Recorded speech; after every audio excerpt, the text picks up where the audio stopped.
সুপ্রিয় দর্শক আসসালামু আলাইকুম।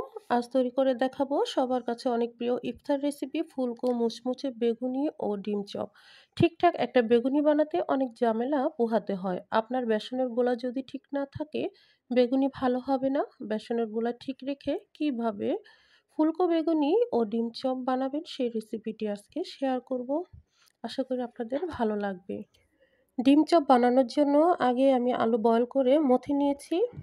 দিয়ে দিচ্ছি ১ চামচ ভাজা টালা মরিচের গুঁড়ো আর ১ মুঠো পেঁয়াজের বেরেস্তা, ১ মুঠো দিয়ে দিচ্ছি ধনেপাতা। আর কোনো কিছু দেওয়ার প্রয়োজন নেই। ব্যাস এগুলো সবগুলো উপকরণ হাত দিয়ে মথে আমি পুরোটা রেডি করে নিয়েছি। ডিম চপ করার জন্য আমি এখানে ৩ টা ডিম নিয়েছি। একটি নাইফের সাহায্যে আমি ৪ ভাগ করে কেটে নিচ্ছি। আপনারা আপনাদের ইচ্ছে অনুযায়ী ডিমের স্লাইসগুলো করে নিতে পারেন।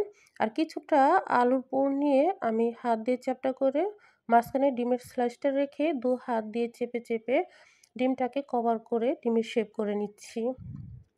তো এভাবে আমি সবগুলো ডিম চপ করে নিব। এভাবে সবগুলো ডিম চপ আমি রেডি করে নিয়েছি। এবার বেগুনি বানানোর জন্য আমি একটা বেগুন এভাবে পাতলা স্লাইস করে কেটে নিয়েছি। বেগুনি বানাতে বেশি বেগুন লাগে না। একটা বেগুনেই অনেকগুলো বেগুনি হয়ে যায়। এবার পানি আর স্বাদ পরিমাণ লবণ দিয়ে বেগুনিটাকে ভিজিয়ে রাখতে হবে। এবার পরের প্রস্তুতি নিয়ে নিচ্ছি। আমি একটি ঠিকঠাক বেসনের গোলা তৈরি করে নিব। এর জন্য আমি ২ কাপ বেসন নিয়ে নিচ্ছি।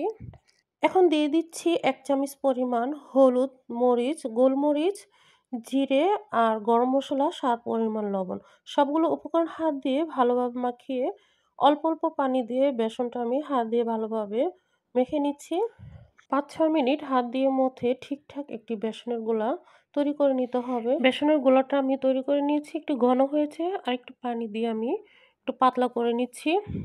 বেসনের গোলাটা যদি ঠিকঠাক করে নিতে পারেন সময় নিয়ে আপনার বেগুনিটা ফুলবে ভালো। হাত দিয়ে দেখাচ্ছি বেসনের গোলাটা ঠিক এরকম হাতের সাথে লেগে থাকবে, এরকম ঘনত্ব হবে।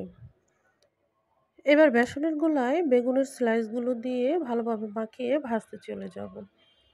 ভালোভাবে মাখিয়ে নিতে হবে। আমি আগে তেলটা গরম করে নিয়েছি, বেগুনের স্লাইসগুলো দিয়ে ভেজে নিচ্ছি। চুলার আঁচটা কমানো বা বাড়ানো যাবে না। চুলার আঁচটা মিডিয়ামে রেখে বেগুনগুলো কালার আসা পর্যন্ত ভেজে নিতে হবে। বেগুনিটা আমার হয়ে গেছে, তেলটা ঝরিয়ে আমি তুলে নিচ্ছি। আগে থেকে করে রাখা ডিম চপটা বেসনে দিয়ে ভালোভাবে গায়ে মাখিয়ে নিব। ডিম চপের গায়ে লাগানো হয়ে গেলে গরম তেলে দিয়ে মিডিয়াম আঁচে ডিম চপটা ভেজে নিব কালার আসা পর্যন্ত। আমি এখানে বেসনের প্রলেপটা পাতলা করে দিয়েছি। পাতলা করে দিলে আমার কাছে খেতে ভালো লাগে। বেশি মোটা হলে খেতে ভালো লাগে না। তো কালার আসা পর্যন্ত ভেজে নিয়েছি।